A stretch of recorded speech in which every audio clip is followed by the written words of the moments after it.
Hey everyone, I'm going to rewind a bit here. I'm going to do the time-lapse replay for the Elven Mage Girl piece that I did. This is in Procreate where we can do time-lapse replays, and I'm just going to review this.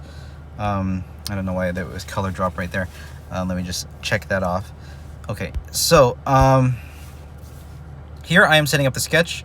You can see I have the references back there. I'm going to rewind a little bit again. So yeah, I put the references in the back, with low opacity like that, so that so that the sketch is kind of laid over. And as I'm doing the sketch, I usually just kind of look at the references. Now, I've already adjusted my sketching brush and my inking brush ever since this piece, and this was just like 2 pieces ago, 2 artworks ago, and I already can see that my process in Procreate has improved a lot after drawing this. I've been playing with brushes, and I found a couple that have been more comfortable for me in my process. And I moved forward into this piece wanting to challenge myself and use this brush for the inking, for the line layers. Now, it is a brush with some flow control, some opacity control, and it is a circular brush, and it is kind of thick, and it did give me this sort of cute graphical look.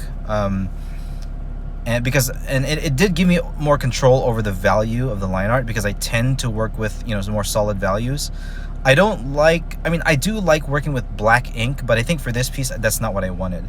I was trying to experiment a bit with this one.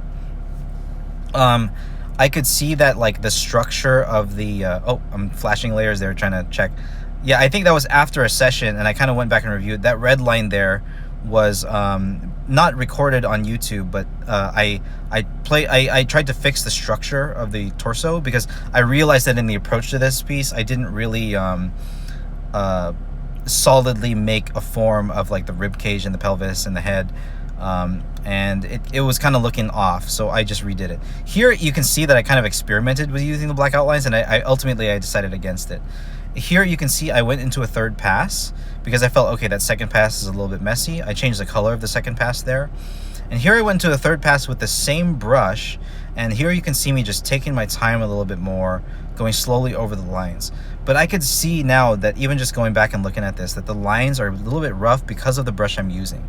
In order for me to make the lines smooth, I have to go back and erase pieces of the line, and I feel it's always going to be better for me to have a brush that can allow me to do it in one stroke.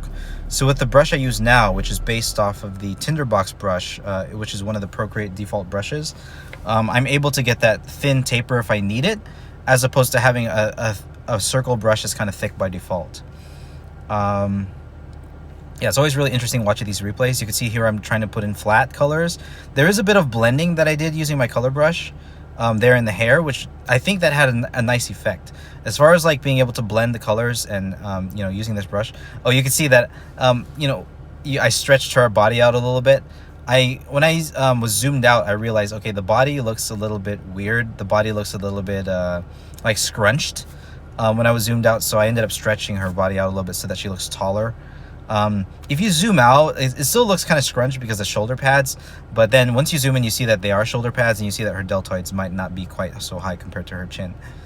Now for this, I felt like the line art turned out pretty well, and I put in like some value, but I feel like I never really was able to like solidify the color here, because I did like some base colors, I did a value layer, but ultimately I never like fully cleaned it up. But to be fair, I was on a time crunch, and I wanted to finish this piece in an agreeable time for how much I was getting paid. So, it's not like I was paid very little. I think I charged a good price for this. But for me to experiment during the process, it did make me take more time. I do think, though, that the result was better than if I used like my black ink flat color 2-value system in like the anime style that I normally do. I pushed myself a little bit here, and I think I learned from it, and that's good. Here you can see in the flames, I started using the smudge tool a bit more, and you can see me kind of going into the color layer, and I am using the smudge tool a bit more.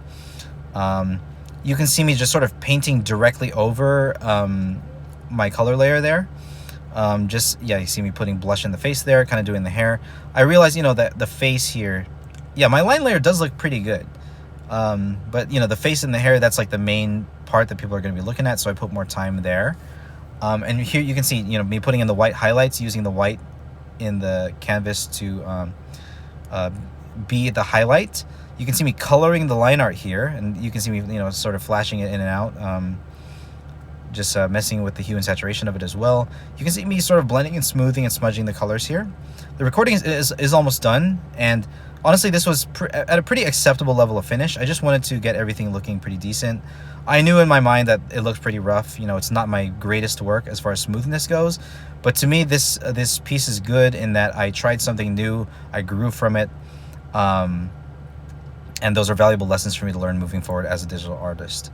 You can see me here doing the overlay layer that I always do at the very end of my pieces, to get the colors looking good.